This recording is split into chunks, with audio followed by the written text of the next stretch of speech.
what you taught me while I have a heartbeat. Even ripped apart the will that I've got. Sin, bring the bell. Now we gotta throw hands. Oh, bring the bell. Even standing no chance. Bring the bell. What's going on, DSG? It's your boy DarrnellBradley back at y'all with another video, and today we got the one rule of nature school never taught you. I can only imagine, you know what I'm saying? I feel like there's several rules of nature that school doesn't teach you, you know what I'm saying? I feel like we're definitely getting those from Casual Geographic, just period. But we here. Be sure to like, be sure to subscribe, follow me on all that there social media. We need to any further ado. 3, 2, 1, click. Hello. I don't know what I would do with that. I don't know what I would do with that. She wants to come in and just... She wants to. Why you open the door to say hello if you was just gonna, you know what I'm saying? Why you playing with that motherfucker's emotions, bruh? See, that's why animals be fucking y'all up, man. Look at that. He's like, hi. He wanted to see what was up. The hell was that? What was that? Hold on, did he throw the kid? Wait, hold on. She wants to come in and just... What the hell was that? You have been consistently lied to your entire life, and the biggest source of some of the most unprovoked lies that's right in more ways than is one. school.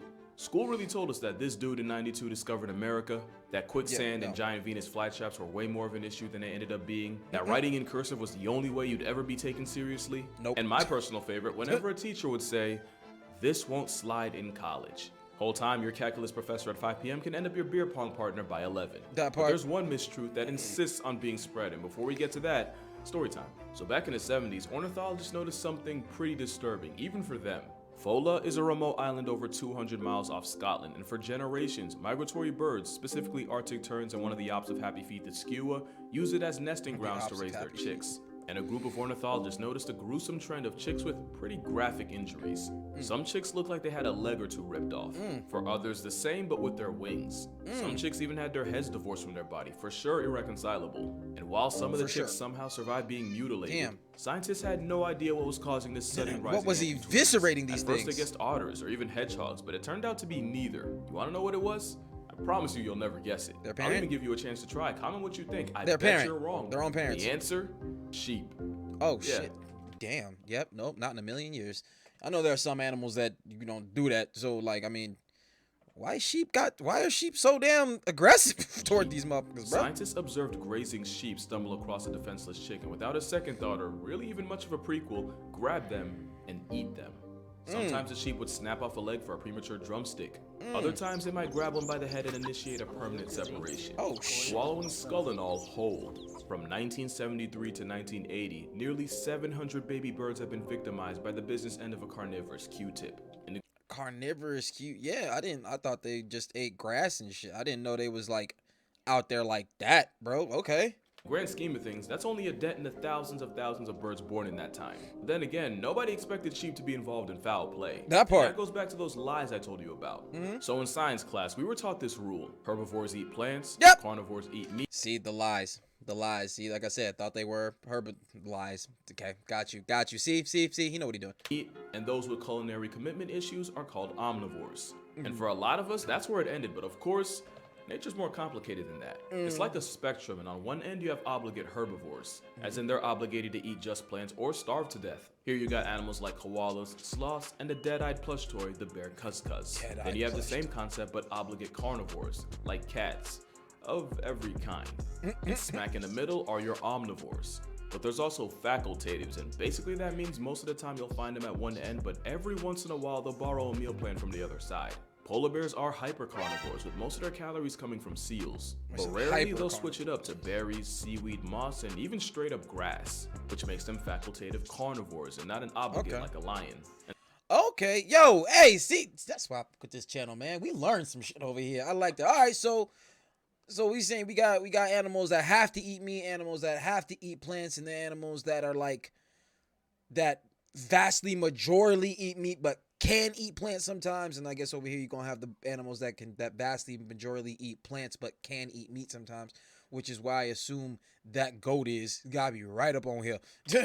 And since we're already on bears, pandas are a good example of facultative herbivores. I promise it's going to get less complicated, but the yin-yang defining personality trait is being a bamboo merchant. But every once in a while, they surprise us, like when this panda was caught in 4K eating a past tense wildebeest, or when the DreamWorks jockey chased, caught, murked, and ate a peacock. They've also been known to hunt pikas. That's a pika. So even though most of what goes down his gullet is bamboo, protein in the form of meat is never really off the table, which makes them facultative herbivores. And they're not the only ones. Almost the opposite. Almost every herbivore you can think of is actually facultative, even the ones you wouldn't expect. That's how the Good Vibes vegan aqua blimp has also been known to snag fish from nets for themselves. Then you got the normally vegetarian shell jockey the tortoise, turning a rabbit carcass into a cookout. They've also been known to plot on and consume unlucky birds.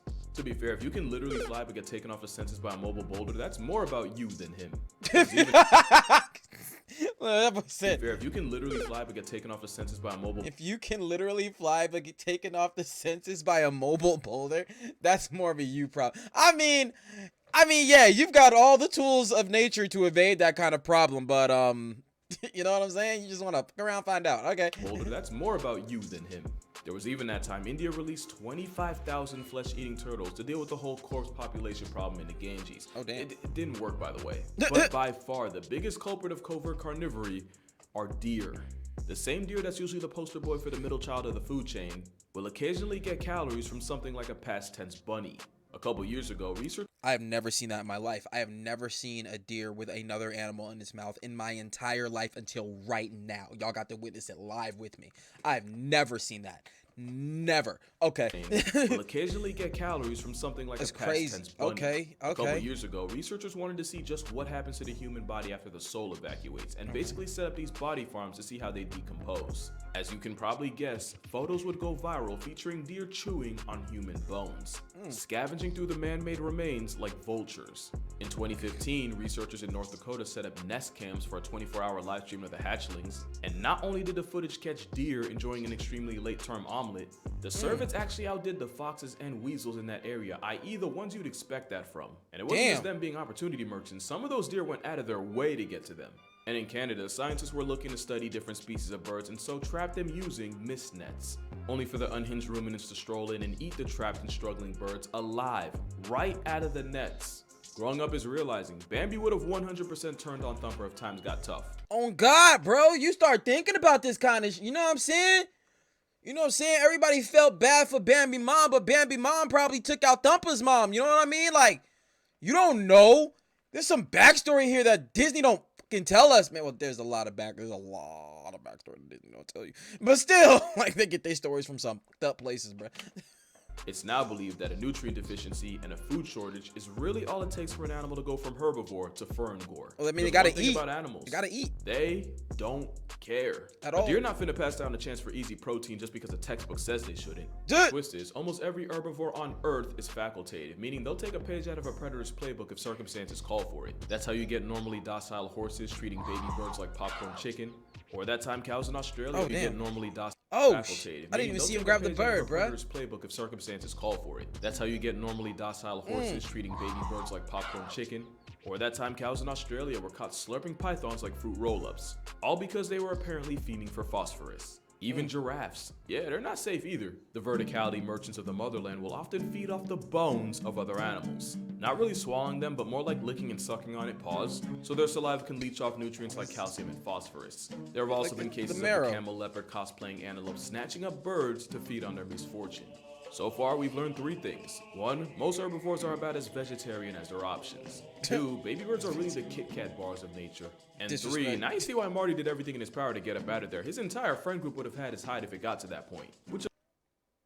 That's crazy. Well, I mean, like, for the lion, yeah. Yo, I gotta like keep it a bill with y'all. Like, I'm really for real. Like, I learn every episode, but like I'm learning. Like, I learn every episode. I don't often relearn some shit. You know what I'm saying? Because he right. They lied to me. I'm mad. I was told that grass animals eat the green shit and the meat animals eat the other animals. That's what I was taught. The lies and slander. All right.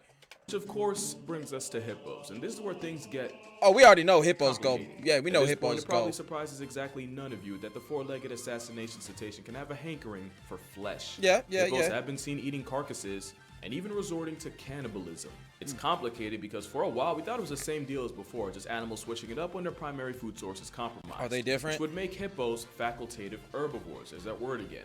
Except more and more scientists are coming to the conclusion that hippos eating meat aren't just scavenging or being opportunists.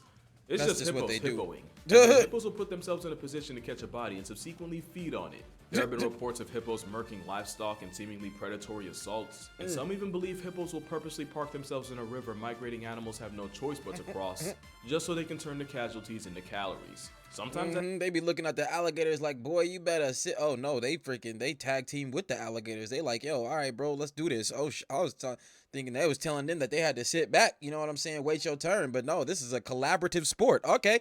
animals have no choice but to cross, just so they can turn the casualties into calories. Damn. Sometimes that involves punking crocodiles out of food. Oh, punking them. Okay, cool. Okay, that looks collaborative. Okay, bro, you can't name 5 worst ways to pass tense. You can't, bro. You got the hippo and the alligator. They just trying to. That's bad. You got no shot, bro. That's not even fair. And of course, you already know, hippos are not above feeding off friendly fire. All this means, hippos might not even be herbivores at all, but identify closer to the omnivore side of the spectrum. Yeah, And that's why it's yeah. complicated, because now you're probably asking, what's the Look at that. difference They between fighting lions over food, bruh. And it's like they can do that. You know what I'm saying? Could you imagine? Say an elephant for no reason just grew for real fangs and was out there like that, bruh. It'd be raps. The whole dynamic of shit would change. facultative herbivore and a straight up omnivore? And there's an answer. I just really couldn't tell you. Like, you Wait, could what do you say? Sorry. straight up omnivore, and there's an answer. Now you're probably asking, what's the difference between a facultative herbivore and a straight up omnivore? And there's an answer. I just really couldn't tell you. Like, you could say facultatives eat mostly plants but can resort to meat as a fallback, where omnivores can normally go either way, but I'd be lying if I said I didn't just make that up on the spot. Got 'em. The moral of the story? It's way more complex than just putting labels on things and calling it a day. For example, this. What the hell is that? Is a common diker, and it's an antelope less than 2 feet Diker? tall found in sub-Saharan Africa. Yo, I ain't gonna lie. It look kind of dope, though. That's a cool little, you know what I'm saying? Them horns, they hurt, what? Them little devil animals right there, but And I could be wrong, but I'm pretty sure it's the only antelope that regularly eats meat. Along with the shrubs and grasses you'd expect, the meal plan for this antelope undertaker often involves combing through corpses, along with lizards, frogs, small rodents, and, you guessed it, baby birds. And because Yeah, a good birds percentage just- of their yeah. diet requires other animals to diet with the T silent, I'd call the diker an omnivore. other animals to diet with the T silent. Other animals to die. This man got bars, bruh. But then, you got this, the tree-loving, pretty privileged acorn hoarders of the rodent world. Many will tell you that with a grocery list of mostly plants, fruits, nuts, and seeds, the squirrel is mostly herbivorous. But squirrels are also infamous for raiding birds' nests and turning creamy poultry into protein. And yeah, they do this a lot. On A occasion, you'll lot. see squirrels pack up chickens and snakes. There was even a story of a pack of Russian squirrels ganging up on a stray dog and eviscerating the canine alive, each scurrying off with their share of flesh. That's Yeah, crazy. Not so cute now. They're not the only rodents that go. You guys think of any animal, like, you think of some small animals on this world, and for whatever reason, if they like collectively said, humans are the enemy, kill all them niggas. That's raps, bruh. That's raps for all of us, bruh. Cause you imagine all the squirrels in the world collectively like humans are the enemy. Let's go get them. Matter of fact, wasn't there an episode of Rick and Morty like that? They had to vacate that whole universe, bruh. Come on now. Rogue either. Normally, grass-eating prairie dogs have been known to savage baby ground squirrels, and on rare occasions, even eat the remains. In case you're curious, they do this by shaking the baby violently until their existence gets revoked. That's not even my worst rodent fact in the chamber. In 1995, a 43-year-old woman was found deceased in her flat, and with facial lesions and lacerations, and the fact that she was naked from the waist down, first responders thought it was a special victims unit kind of crime. Except it was later determined that she had expired to pneumonia. The desecration of her corpse was caused by her pet golden hamster. Not only did the pet feed on her vacated vessel, law enforcement would find the hamster's makeshift burrow containing human skin, flesh, and muscle tissue. That's grody. That shouldn't even really be a surprise since hamsters are known cannibals, but what you might not know is that sometimes it can be caused by corn. Researchers at the University of Strasbourg found this out by accident when they tried to figure out why the female hamsters under their care kept dominating their own children. Through some likely traumatizing trial and error, they figured out that just a corn diet was even the hamsters missing vital crucial vitamins, specifically B3. They figured that out because once they added B3 back into their diets, the mother hamsters suddenly remembered how to mother. And the crazy part is, that can happen to people. Vitamin B3 deficiency can lead to pellagra, a disease associated with diarrhea, dermatitis, dementia, and eventually dying. Damn. So in a weird twist, an That's unbalanced aggressive. diet can really lead to spawn-wrecking rodents, and they're not the only known cannibals in That's nature. crazy. Chimpanzees are Remember a great B3. example of Remember that animals shit. don't care. Chimps have been known to de-life their rivals and devour the body. Now, to us, it's horrific and it makes chimps the spawn of Satan. To a chimp with no legal system or a sense of morality, just a will to live, it's common sense, murking your rival to protect your food supply and not letting easy protein go to waste. You gotta think, for the longest time, for us as humans, it was also common sense. You know what I'm saying?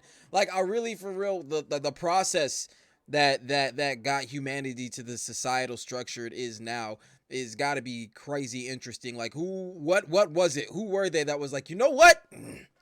I don't think we should kill people just because we want to anymore.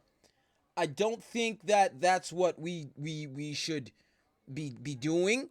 You know what I'm saying? I know, Billy. I know that was your dirt hole, and Rocco, he's laying in it. But we can't, you know what I'm saying? Let's just talk to Rocco, and nobody got to die for this. You know what I'm saying? All right, let's go. Waste. And before you judge, early humans reportedly made the brains of terminated children a somewhat regular part of their diets. Damn. But I think people forget chimps aren't just violent pseudo-vegans, they're legit predators. As in, they'll work together in coordinated attacks on prey like colobus monkeys. Which, isn't all that different from getting disemboweled by a pack of Olympic-level parkour zombies. They've also been known to hunt bush babies, that's a bush baby, by using spears. But with all the chimp carnage on this channel, them having carnivore tendencies should really be no surprise. The plot twist is, even the pacifists of the great Tell my story. No. apes can be on predatory timing. Oh. Most people, including me about 2 weeks ago, see orangutans as a good vibes hippie vegetarians of the primate world. Which is almost true. Ginger apes eat mostly the stuff you'd expect, fruits, figs, leaves, maybe some termites to go with bird eggs. But then you got this, an orangutan tearing apart a slow loris. The same one known for being venomous, which orangs figured out how to neutralize by using the loris's natural weakness. Blunt force trauma. Blunt in the force form of a bite with a skull. It's natural. Blunt for that ought to get it. Let's smash it up against some shit. Like, okay, dang it, it's kryptonite. Now, to be fair, a meat-eating man Yo, of course is remarkably that's rare. crazy. But then again, chances are, before this video, a good number of y'all probably thought orangutans were only a threat to pieces of fruit. The same way a lot of people feel about toucans. Well, this don't kill Sam. Actually, what toucans are, the more you know. Has Wait, also they're been what? toucans. Well, this roided-up woodpecker, which is actually what toucans are, the more you know, has also been known to put bats on permanent leave from life. Yeah, that's the part Fruit Loops commercials ain't show you. That also part. one of the many animals on the list of population control for baby birds. Oh, you thought that was a mammal thing? Well, toucan play that game. Yo, who wrote this? I did. I wrote it. You say, "Well, two can play that." Get this boy crazy. I'm sorry.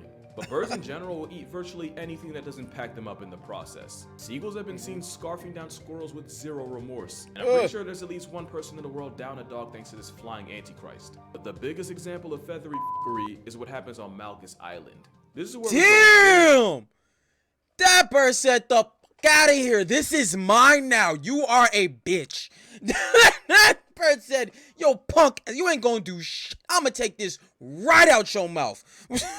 The biggest example of feathery f***ery is Oh, what happens God. on Malchus Island. That's This crazy. is where we go full circle. This That's island crazy. off the coast of South Africa is a nursery for the thousands of Cape gannets nesting here. Which Damn. would probably be a good idea That is a lot. if someone ain't snitched to the pelicans, because a population of white pelicans started traveling to Malgus just so they can swallow gannet chicks whole, often right in front of their parents. And if Disrespect. one was unlucky enough to have both parents out at sea, that's just an easy lick for this attack on Titan Pterosaur. It gets worse when you realize the half-digested, fully molested baby birds often end up being regurgitated for the pelican progeny to eat. And you thought they just ate fish. Predators come in many forms, and one island in the Pacific is home to one of the most unlikely. Because if you bleed on the wrong island, you can attract a pack of coconut crabs. Not Coconut only is this crabs? satanic manifestation Yo! Raps. I don't give a crystal fuck, bruh. No. What is this? That's probably delicious, but still, yo, that's all hell nah. I ain't fucking with that. See, keep your asses out the water. Quit fucking with that's down there. Stay out of it. All right. In the form of crustacean attracted to blood. Especially when the shit come up out of it. We need to send it back. They're more than enthusiastic scavengers. In a study done on Nikomaru Island, it took the homicidal hermit crabs a week to completely undress a pig carcass down to the bones. But with pinchers strong enough to humble a coconut, the killer crabs are more than capable of catching their own prey. That's crazy. Especially when they can climb trees and ambush sleeping birds. Oh, this no. video was taken of a crab after it had snapped the hollow bones of a seabird. The part don't see is where a group of crabs arrived at the injured and incapacitated avian and proceeded to tear the bird apart. They've also been known to make a meal out of rats, cats, and maybe even humans, because a grisly theory on the disappearance of Amelia Earhart was that a cluster of crabs got to her before anyone else could. Oh, and the my worst God. part, there's no guarantee she was relieved from life by the time they got to her. Because even though Mr. Krabs on creatine normally goes for fruit, Mr. Krabs on just like creatine. most animals on Earth, they're only as vegetarian as their options. as Hug your loved vegetarian ones, as stay their safe out there, and I'll options. see y'all in the next one. That's Speaking crazy. of which, my eye's fine. I got LASIK, so I look like I lost the fight, but I also got the gift of sight, so it's alright. Alright, peace out. Why is that in there? A crime against nature. Cook it. You're trying to help that thing? What's happening? I can cook the fish, so. Yeah, she's a little nicer than you. Taking it out of that motherfucker's mouth? Oh, he's got a hook in him. That's. Wow. Yeah. We're saving the pelican. Pelican go. Hey, not that Let pelican. the bird go. Gone. Oh, no, it's not. All right. That pelican look dead as hell. Good birdie. Are you okay? He's feeling much better. Oh, my goodness. Hey, all right, that was crucial, and we watched some crucial shit here, too. I feel educated. I feel like I learned so much just now. That was a lot. There were things in there, bruh. Just quit fucking with these animals, man, because you gonna fuck with a damn animal. You think, oh no, it's fine. They only eat plants. Only as vegan as their options, and if you are the only motherfucker around, process of elimination. But yeah, nah, this was one of them. This was a good one. That's a take. Be sure to like, be sure to subscribe, follow me on all that there social media, and I'll catch y'all next one, fam. Peace.